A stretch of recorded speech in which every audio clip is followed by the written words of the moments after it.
All right, welcome. This is going to be a series of unboxings of some new games I've gotten, but also games that I'm very interested in getting to the table soon.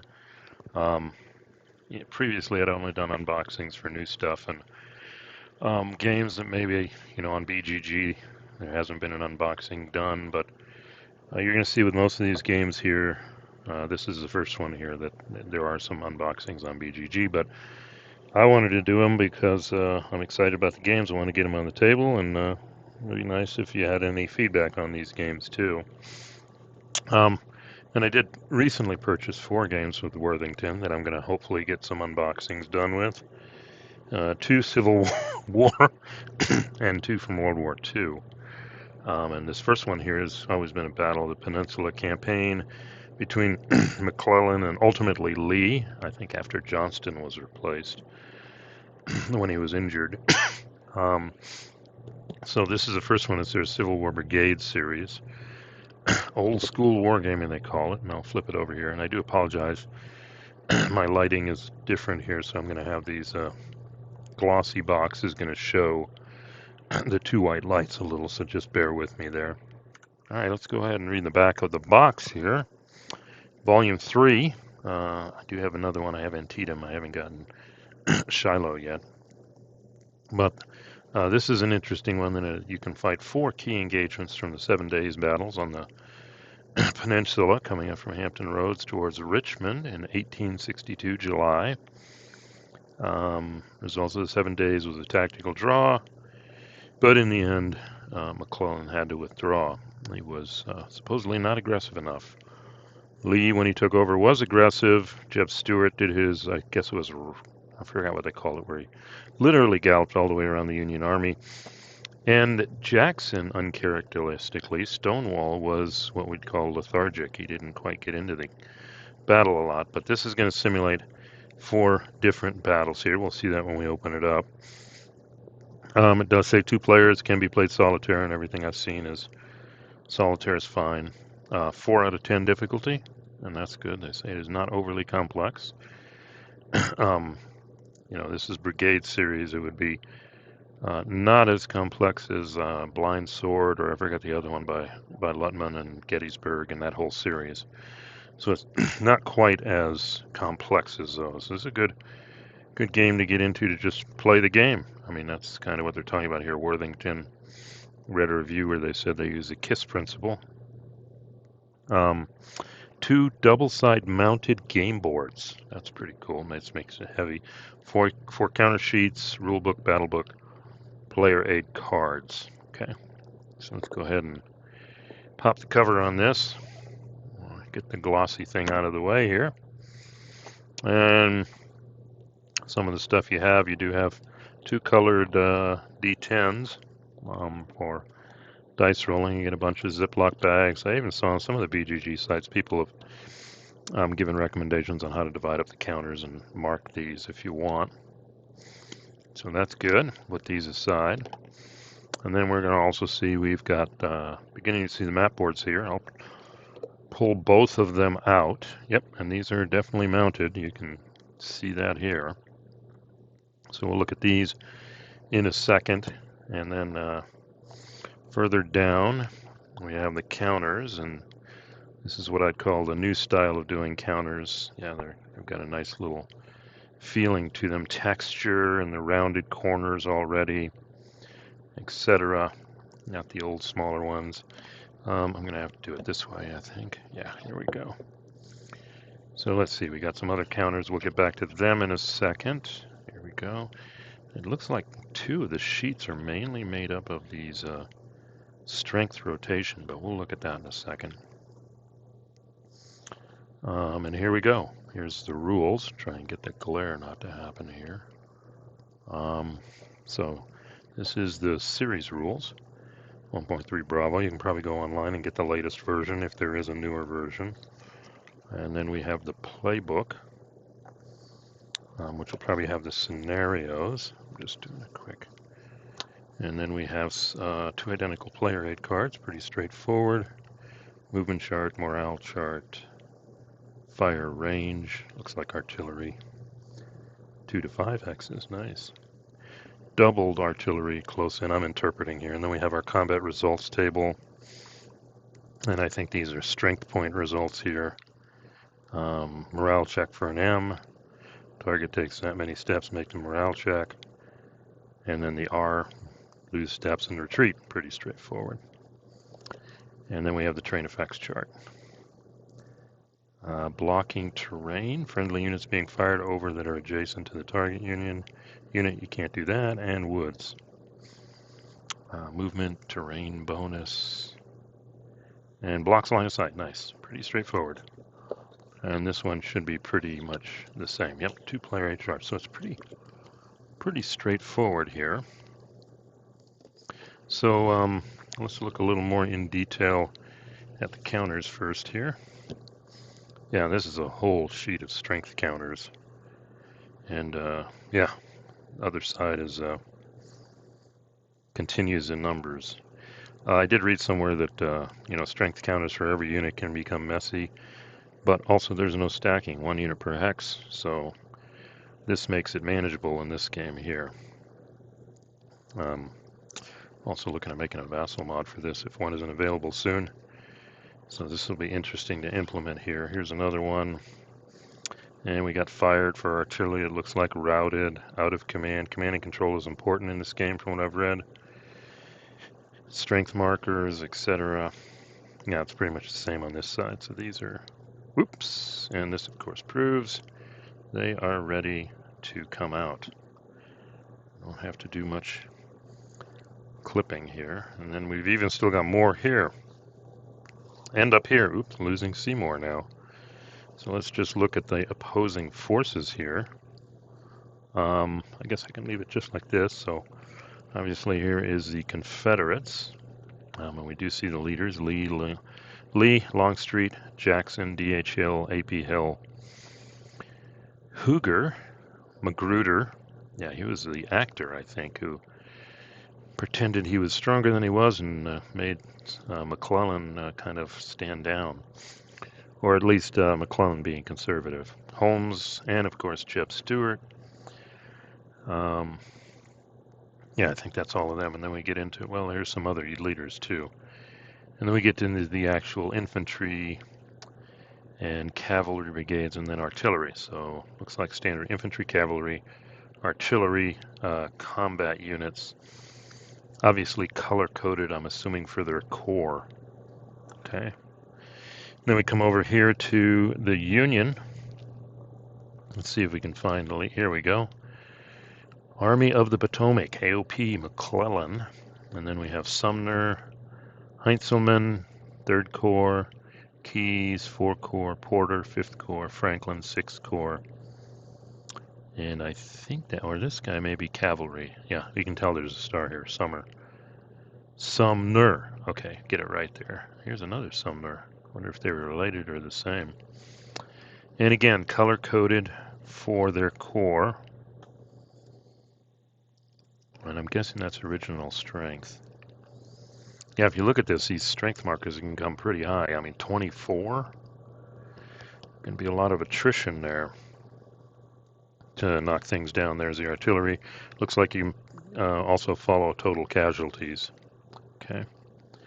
So that's the counters. Got to be real careful. They are big. They feel good. They're relatively thick, and they drop right out. So that seems to be the new standard for stuff. We'll put that aside. So let's look at the series rules. Not very thick at all. Again, I apologize for the glare, but I'm not going to really jump into them. But they're basically, yeah, stacking. Each hex may contain 1 combat unit per hex. And that's it. Leaders are non-combat. They may stack in a hex with a friendly markers. So those strength markers won't really get too much in the way. And here's our strength point markers, shattered concept. And then they talk about types of combat units. What are the non-combat units?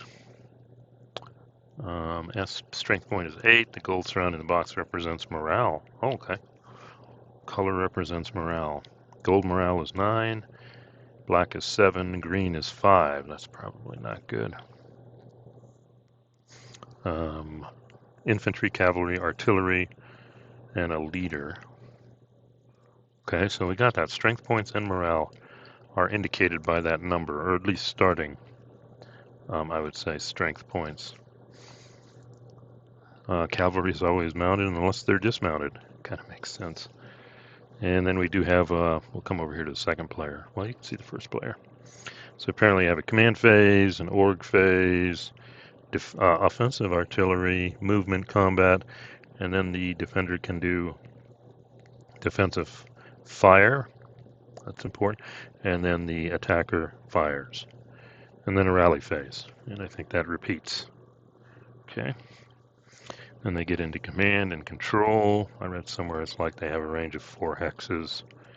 You've got to be within. They talk about leaders. What you can do during the org phase: build breastworks, burn bridges, search for fords. Defensive artillery, there it is, fire them.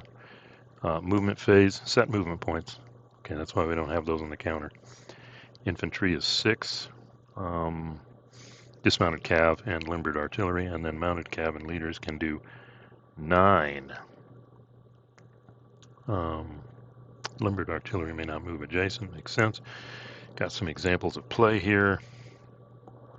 Artillery limber and unlimber, how to indicate that. Costs us 2 MP to make that change. And there's probably the flip side, probably. Didn't look at that, did I? Let's look at that real quick. Yep, it looks like artillery here. This looks like limbered here. And then cavalry, I think probably you flip it for that to indicate that they're dismounted. Okay, oh, column movement bonus, nice. Moving along a road. Reinforcements, so the rules are following the sequence of play here. Fire combat procedure. Combat results, we kind of talked about that already. Excuse me, I need to adjust my headset and mic. Treat and route. And then that's it. We are at the end at 8 pages. Each game's battle book will give setups for the game in any scenario, victory conditions, and special rules. Okay, so then the question would be, I mean, are the special rules really intense here? Let's bring in the playbook for 7 days. Little background. The following series rules do not apply to this battle. Okay, that's good. We're not going to be building breastworks, burning bridges, depots, or rail lines, and searching for fords. Then we talk about the command structure, and here's a whole separate rule on Jackson's command initiative, because Jackson had problems during this battle. And then the following applies to all scenarios. Confederates first, reinforcements, corps. Let's see how much we get here. Then we're right into the scenarios. So, I mean, that's maybe 1 additional page of rules. Historical Battle of Beaver Dam Creek. Here comes Jackson, scenario 2. This is, I guess, an alternative. Jackson decides to arrive on time. He was a bit lethargic, if you read the history on this. Uncharacteristically, I guess. Historical Battle of Gaines Mill. Beaver Dam Creek to Gaines Mill. So on some of the scenarios, well, you got 4 one-map scenarios, and then there's 2 combo kind of battles you can do here. And the Historical Battle of Glendale, 6. I'll give you where it's at. Historical Battle of Malvern Hill. And the exact setup. Okay, yeah, not exact, within 2 hexes. So you do get some flexibility there. And Glendale to Malvern, this is a combo one probably. So we got 8 scenarios. 8, okay, that's good. Then another copy of the terrain effects chart. Okay, so it's definitely a doable for this age of sometimes you don't want an overly complex game. This could be, this fits the bill, it looks like. The question obviously would be how historically accurate it is, etc. But the reviews I've read so far have said it's while it's not complex, it is gives the feel for the battle. So this is Beaver Creek here. Give you an example. I don't think on my screen I can get the whole thing onto the screen here, but this is definitely a mounted map board, which in me personally is a two-edged sword. I can't easily scan this for Vassal. I gotta jump through hoops to do that. Okay, and we do see some tracks down here at the bottom. Lost track, turn track. Beaver Creek, and there's probably two scenarios that use this. I wonder if you can combine the maps for the two scenario ones, get a really big one. But nice clean graphics here. Nice and clean, I like them. Not too complex. And then of course, interesting enough, if we look on the back side, well, let's see, how can I do that? That's Beaver Creek, so this is the other side. Sorry about this. It doesn't, oh, this is Malvern Hill. I hit it over here just to show you. Here's Malvern Hill. You can see here, Malvern Hill. So that's on the other side. Again, same graphics. I'm going to have to figure out how to scan these. Oops, I keep bumping my bar here. Malvern Hill, so thank you for your patience there. Yep, here's the other side. This is Malvern Hill. No charts on the bottom. Interesting. So Beaver Creek, Malvern Hill, and then we've got Gaines Mill. Again, the Chickahominy River is showing up. The river and looks like marshlands, etc. Used to live in Virginia long ago. Actually, Hampton Roads area. Don't remember driving by this, but then again, I was pretty young. Wow, there's got to be an easy way to do this. Yeah, so here's Gaines Mill. And then if I open this up, here's Glendale. And this one has all the charts. So it makes you wonder. Again, similar graphics here. Okay, you see the charts, etc. So, yeah, if you like mounted maps, this is the way to go here. So there you go. Let me put this back together again for us. That is Volume 3 in the Worthington Games Civil War Brigade series. The other two are Antietam and Shiloh. I'll probably do one on Antietam. I picked that up. Didn't pick Shiloh up yet. And they are whatever, pre-ordering, I guess is the best, safest way to call it. They're going to do a Gettysburg version of this too. So definitely looking forward to getting this on my virtual Vassal playboard. I just gotta hope somebody either creates it or somebody does a scan of the map for me so I don't have to do it. The counters are already out there scanned on BGG, so I'll be building a Vassal mod to play this online. So there you go. 7 days battles, Worthington Publishing, Civil War Brigade series, and it came out just last year, 2022. So I'll bring this to a close here. If you like, click like. Comments appreciated. If you've had experience with this series already. And if you haven't subscribed, please consider subscribing. And again, thanks for listening. See you at the next one.